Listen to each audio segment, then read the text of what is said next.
Assalamualaikum warahmatullahi wabarakatuh. Selamat pagi anak-anak semuanya. Selamat berjumpa kembali dengan Bu Titik Nurpita Dewi pada pembelajaran IPA kali ini. Baik, sebelum pembelajaran ini kita mulai, mari bersama-sama kita berdoa terlebih dahulu. Seperti biasanya, ketua kelas mohon memimpin berdoa. Baiklah teman-teman, marilah kita berdoa terlebih dahulu sebelum memulai pelajaran. Berdoa dimulai. Berdoa selesai. Baik, terima kasih. Baik, ini kalau Bu Titik perhatikan di layar Zoom, masih ada dua anak yang belum join, belum masuk.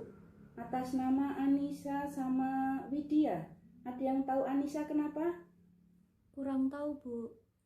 Yang lain ada yang tahu? Oh ya, gangguan sinyal. Baik, mudah-mudahan nanti kalau sudah bisa lancar, bisa bergabung kembali. Sedang Widya kenapa? Oh sakit, kurang enak badan.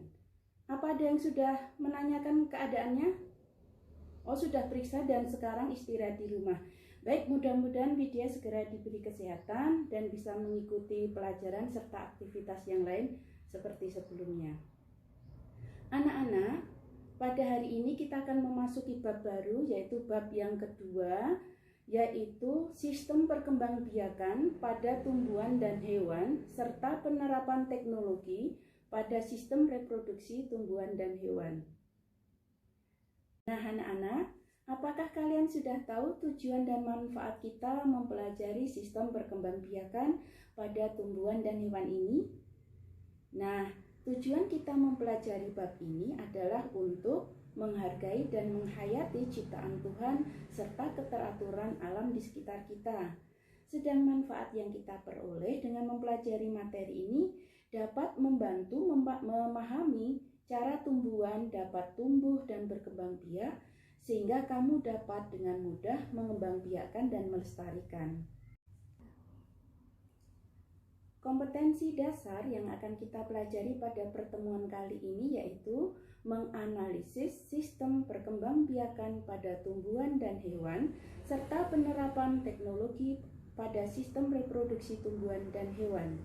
Tujuan pembelajaran yaitu setelah kegiatan pembelajaran melalui model discovery learning dan metode diskusi, melalui pendekatan saintifik menggunakan metode PPT perkembangbiakan pada tumbuhan, gambar cara perkembangbiakan tumbuhan, video pembelajaran tentang beberapa tumbuhan dan cara perkembangbiakan pada tumbuhan, dan buku paket IPA kelas 9, siswa diharapkan dapat menjelaskan pengertian perkembangbiakan vegetatif pada tumbuhan, menjelaskan pengertian perkembangan generatif pada tumbuhan, membedakan perkembangbiakan generatif dan vegetatif pada tumbuhan, serta mencontohkan macam-macam perkembangbiakan vegetatif pada tumbuhan dengan benar.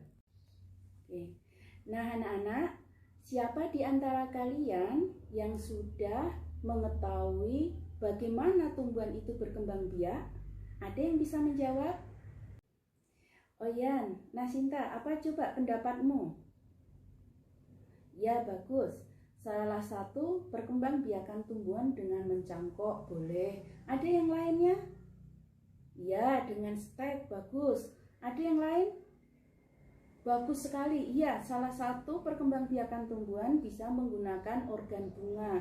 Yang lainnya? Ya, ada yang menggunakan rizoma. Baik, ternyata kalian sudah mengetahui beberapa cara perkembangbiakan pada tumbuhan. Nah, selanjutnya silahkan kalian mengamati gambar yang Bu Titi share di layar masing-masing. Di situ ada beberapa jenis tumbuhan dan cara perkembangbiakannya. Silahkan diamati. Lalu selain itu, kalian bisa mengamati beberapa jenis tumbuhan yang ada di sekitar rumah kalian.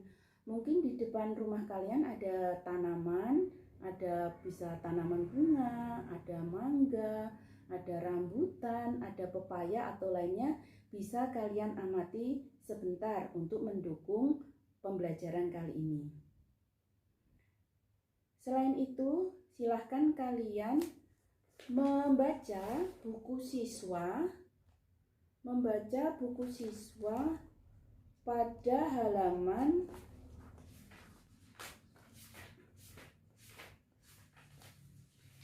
membaca buku siswa pada halaman 51. Nah, di situ adalah materi yang akan kita pelajari pada kesempatan kali ini.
Oke, tolong kalian perhatikan di kolom chat itu Bu Titik sudah men-share media yang audio sehingga kalian juga bisa mendengarkan materi pelajaran dari audio yang Bu Titik share di kolom chat. Silahkan diputar dan didengarkan, nggih.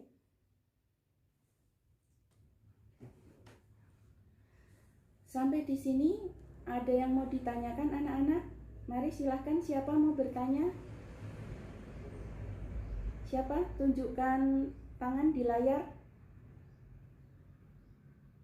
Oh ya, mari Mbak Santi, silahkan bertanya. Bu, saya izin bertanya, mengapa kita perlu mengembangbiakan tumbuhan? Oh ya, pertanyaan yang bagus.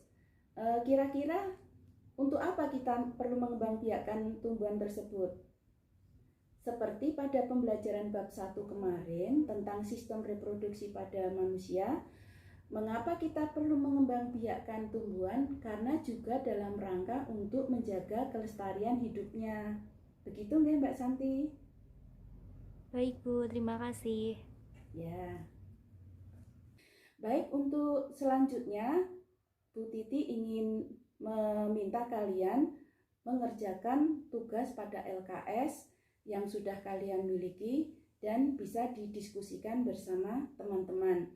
Untuk kegiatan belajar kelompok secara diskusi ini, Bu Titi akan membuatkan Zoom kecil ke dalam breakout room dan nanti Bu Titi akan masukkan kalian ke breakout room sesuai dengan kelompoknya masing-masing. Mohon tunggu sebentar, Bu Titi undang join ke breakout room masing-masing. Nah, sebelumnya Bu Titi ingatkan kembali untuk sama-sama mencermati LKS yang sudah kalian terima dan langkah-langkah yang harus kalian amati. Nanti Bu Titi pantau lewat breakout room masing-masing. Mungkin sudah bisa mulai join, sudah Bu Titi buka sekarang. Ini kelompok 1. Bagaimana kegiatan kelompoknya? Oh, baik. Sudah mulai mengidentifikasi permasalahannya? Baik, bagus. Tolong ikuti langkah-langkah yang ada di LKS ya. Ya, bagus, teruskan. Teman-teman, kalau rizoma itu apakah tetap akan berkembang biak saat musim kemarau? Ya tetaplah. Oke, ini kelompok 2 ya? Iya Bu. Gimana Mbak? Apakah ada masalah terkait pengumpulan data? Tadi ada yang bertanya Bu, apakah rizoma itu akan berkembang biak saat musim kemarau? Oh begitu, baik, pertanyaan yang bagus. Tentu akan berkembang biak Mbak, karena tanaman jahe itu memang membutuhkan sedikit air. Jadi ini salah satu tanaman yang cocok ditanam di musim kemarau. Bagaimana? Bisa dipahami? Bisa Bu, terima kasih. Baik, dilanjutkan ya, Bu Titi pindah ke kelompok yang lain. Baik Bu. Oke, sekarang ini kelompok 4 ya? Iya Bu. Oke. Kelompok 4 sudah sampai kegiatan yang mana? Kelompok kami sedang berdiskusi dan bekerja sama untuk mengolah data hasil pengamatan Bu. Oh iya, bagus. Ingat pesan Bu Titi, lakukan pengolahan data dengan jujur ya. Baik Bu. Oke. Baik, semua kelompok sudah keluar dari breakout room ya. Kita sudah di Zoom utama dan tadi sudah Bu Titi kelilingi antar breakout room. Bu Titi melihat aktivitas kalian dan sekarang kita memasuki tahap yang terakhir, yaitu menguji hasil. Untuk menguji hasil ini kenapa Bu Titi jadikan satu di Zoom utama? Karena kita akan melakukan kegiatan mengkomunikasikan hasil pengamatan, yaitu presentasi kepada teman yang lain. Baik, untuk selanjutnya kelompok berapa yang akan melakukan presentasi? Oke, kelompok 4. Baik, silahkan kepada kelompok 4. Assalamualaikum warahmatullahi wabarakatuh.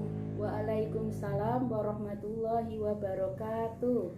Kami dari kelompok 4 ingin mempresentasikan hasil diskusi kami. Contoh macam perkembangbiakan vegetatif pada tumbuhan yaitu secara alami menggunakan umbi akar, rizoma, umbi lapis, stolon, umbi batang, dan kuncup adventif. Sedang yang secara buatan yaitu dengan cangkok, merunduk, stek, dan sambung. Sekian dari saya. Wassalamualaikum warahmatullahi wabarakatuh. Baik, terima kasih. Kita beri aplaus bersama-sama untuk kelompok 4. Baik anak-anak, apakah ada yang mau bertanya kepada kelompok 4 terkait hasil presentasinya? Bu Titi persilahkan. Ya, silahkan disampaikan pertanyaannya. Oke, bagus. Baik, dari kelompok 4 silahkan untuk menanggapi pertanyaan teman dari kelompok lain. Ya, bagaimana? Apakah sudah jelas penjelasan dari teman kelompok 4? Sudah, baik. Alhamdulillah, kalau demikian berarti semua permasalahan pada pelajaran hari ini sudah bisa kita simpulkan dan bisa dipresentasikan bersama-sama. Baiklah anak-anak, berarti pembelajaran hari ini cukup sampai di sini dan kita bersama-sama bisa menyimpulkan bahwa perkembangbiakan vegetatif pada tumbuhan itu bisa dilakukan dengan berapa cara. Siapa yang masih ingat? Saya, Bu. Oke, Mbak Sari, mari silahkan. Jadi ada dua, yaitu secara alami dan secara buatan. Bagus sekali. Nah, selain itu, apakah ada yang masih ingat, Nak? Apa manfaat kita mempelajari materi ini? Saya, Bu. Ya, Mbak Sinta. Manfaatnya adalah memahami cara tumbuhan dapat tumbuh dan berkembang biak, sehingga kita dapat dengan mudah mengembangbiakan dan melestarikannya, Bu. Oke, bagus sekali. Nah, anak-anak, untuk materi pembelajaran ini, apabila di antara kalian ada yang belum memahami, dapat menanyakan langsung ke Bu Titi, bisa menghubungi Japri melalui WhatsApp ataupun melalui email Bu Titi. Sedang kalian selain itu juga bisa mencari bacaan dari sumber belajar yang lain. Untuk persiapan pembelajaran berikutnya, Bu Titi akan memberikan tugas atau PR pada LKS berikutnya. Jadi silahkan kalian perhatikan LKS masing-masing. Nah, untuk LKS berikutnya silahkan dipersiapkan dan dipelajari, yaitu bagian dari tumbuhan. Bagian tumbuhan yang berperan pada proses perkembangbiakan vegetatif dan alat perkembangbiakan generatif pada tumbuhan. Demikian ya anak-anak. Dengan demikian maka berakhir sudah pembelajaran kita hari ini. Mudah-mudahan bisa kita pahami dan bermanfaat untuk kita semua. Dari Bu Titi, terima kasih. Assalamualaikum warahmatullahi wabarakatuh.